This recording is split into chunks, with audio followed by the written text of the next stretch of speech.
आज से 8 साल पहले सन 2016 में जब मैं पहली बार as a area manager Franco Indian pharmaceuticals में प्रमोट हुआ, तब मेरी पोस्टिंग आगरा शहर में हुई और वहां मुझे 6 लोगों की टीम दी गई जो कि अलग अलग शहरों में एज ए फील्ड एग्जीक्यूटिव काम करते थे, आगरा, अलीगढ़, मथुरा। और पहली बार जब मेरे साथ sales manager, national sales manager काम करने आए, तो दिन भर फील्ड जॉब करने के बाद जब शाम में हम लोग डिस्कशन करने बैठे, तो मैंने उनसे आउट ऑफ क्यूरियोसिटी एक सवाल पूछा कि सर, ये बताइए कि एज ए एरिया मैनेजर वो क्या स्किल सेट होना चाहिए कि जिससे कि एक एरिया मैनेजर सफल, सक्सेसफुल एरिया मैनेजर कहा जाए। तो उन्होंने मुझे एक ही बात बोली कि देखो हलीम, वैसे तो किसी काम में कंप्लीट बनने के लिए, परफेक्ट बनने के लिए बहुत सारी स्किल सेट की जरूरत होती है, पर as a manager, as a successful manager, एक जो सबसे क्रूशियल स्किल है वो ये है कि आपका फॉलो अप बहुत स्ट्रांग होना चाहिए, बहुत बेहतर होना चाहिए। जितना अच्छा आपका फॉलो अप होगा, जितने अच्छे तरीके से आप अपनी टीम को फॉलो अप कर पाओगे, उतने ही बेहतर ढंग से आप कंपनी द्वारा दिए गए हर टास्क को पूरा करवा पाओगे। तो follow up as a manager एक बहुत ही इंपॉर्टेंट टूल है। वहां से मैंने फॉलो अप को बहुत ही स्ट्रांगली पकड़ के रखा और जिसकी वजह से मैं एज ए एरिया मैनेजर भी काफी सक्सेसफुल रहा। और आज भी, जबकि मैं एक बिजनेसमैन हूं और यहां भी बिजनेस में भी फॉलो अप एक बेहद ही इंपॉर्टेंट रोल अदा करता है। दोस्तों, मेरी कोशिश ये रहती है कि मैं जो भी बात कहूं वो मेरे एक्सपीरियंस के थ्रू आप तक जाए, वो मेरे साथ घटित हुआ हो, प्रैक्टिकली मैं उससे गुजरा हूं, वो चीजें मैं आपसे शेयर करूं ताकि आप बेहतर बन सकें। ये फॉलो अप आज भी मेरे बहुत काम आता है। अभी मैं आपको 5-6 दिन पहले की बात बताऊं, मेरे पास एक फोन आया, रंजन उनका नाम था। उन्होंने कहा मेरा नाम रंजन है, आपका रेफरेंस मुझे एक डेकोरेटर ने दिया और बोला कि ये बहुत क्वालिटी का काम करके देंगे आपको और मुझे क्वालिटी काम ही चाहिए। तो मैं आपको दोनों लोगों की बात बताता हूं। जिस डेकोरेटर ने मुझे रिकमेंड किया, यकीन मानिए 1 साल पहले मैं उनसे मिला था और इस बीच में मेरा कोई भी मिलना नहीं हुआ, कोई वर्बल ओवर द फोन कोई कम्युनिकेशन नहीं हुआ। बस व्हाट्सएप पर मैं रेगुलर फॉलो अप करता रहा। हर महीने मेरा ये एक माइंडसेट मैंने बना रखा है कि हर महीने जितने भी इवेंट की कंपनी, जितने भी डेकोरेटर हैं, मेरे फोन में उनका नंबर सेव है और व्हाट्सएप पर है, सबको कम से कम महीने में 2 बार टच किया जाए।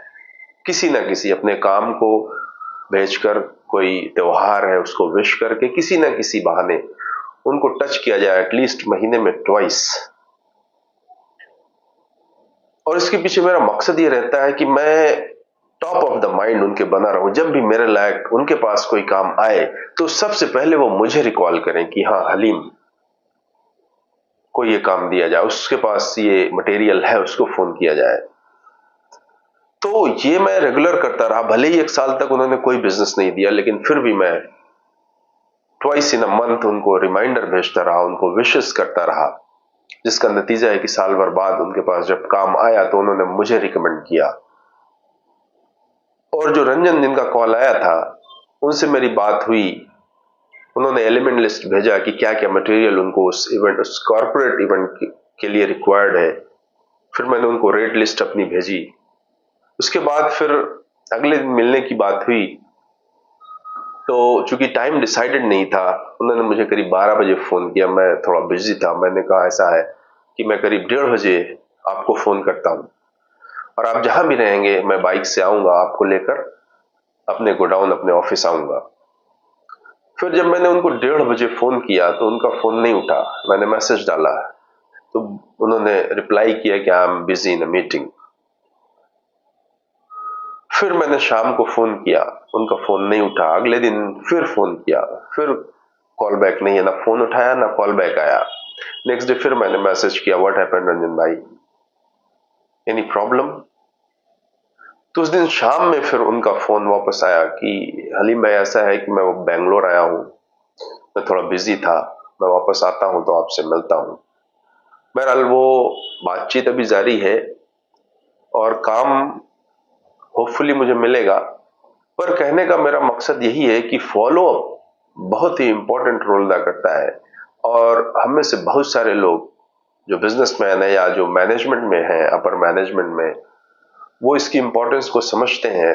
पर कई बार ऐसा होता है कि जैसे कस्टमर, हमको पता है पोटेंशियल कस्टमर है मेरे प्रोडक्ट के लिए, मेरे सर्विस के लिए, पर हमने उसको 2-4 बार फॉलो अप किया, 2-4 महीने फॉलो अप किया, उसके बाद जब कोई एक्सपेक्टेड रिजल्ट हमें नहीं मिला तो हम गिव अप कर देते हैं, हम उसको छोड़ देते हैं कि हटाओ यार, कोई मतलब नहीं, ये नहीं लेगा।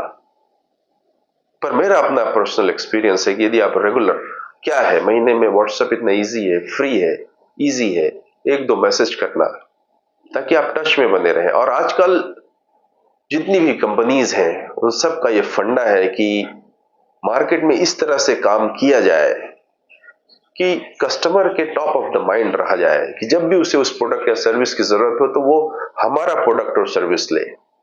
और ये तभी पॉसिबल है जब आप रेगुलर उसके माइंड में स्ट्राइक करते रहेंगे, रेगुलर उसके माइंड के टॉप पे बने रहेंगे कि जब भी उसको जरूरत हो तो आपको सबसे पहले याद करे। तो follow up as a businessman very important चीज है। इसको आप रिलीजियसली और कंटिन्यूअसली और कंसिस्टेंटली करते रहिए। ये बिजनेस को बढ़ाने में बहुत हेल्पफुल है।